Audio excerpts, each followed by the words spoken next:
আসসালামু আলাইকুম গাইস। তো আজকে আমি একা বের হয়েছি বাসা থেকে। চায়না আসার পর থেকে আমি কখনো একা বের হইনি বাসা থেকে। তো আজকে আমি প্রথম বের হয়েছি একা। আর আমি যাচ্ছি আমার ভাবির দোকানে। আমার বাসা থেকে প্রায় 10 মিনিট লাগে হেঁটে যেতে। তো আমি যাচ্ছি, চলুন আপনাদেরকে নিয়ে যাই সাথে। আমি আজকে আমার ভাবিরে ভয় দেখাবো, দেখুন ওনার রিয়াকশন কেমন হয়। তা আমি প্রায় পৌঁছে গেছি, আর কিছুক্ষণ লাগবে যাইতে। চলুন,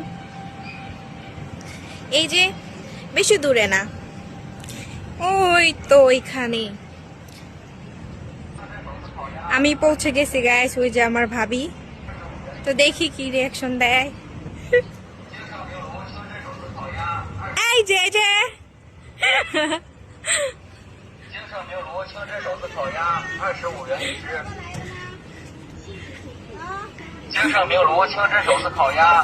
তো আমি আমার ভাবিকে আগেই বলেছিলাম যে আমি আসবো, তো তিনি বেশি সারপ্রাইজ হয় নাই। আর আসার আগে উনি বলেছিল যে তুমি আগে এসো না, আমি এখনো আসি নাই। তো উনি আসার পরে এখানে স্টল লাগানোর পর তারপর আমাকে বললো SMS দিয়ে যে আমি এখানে আসছি। তো আমি তারপর রেডি হয়ে আসছি, এই জন্য বেশি সারপ্রাইজ হয় নাই গাইস।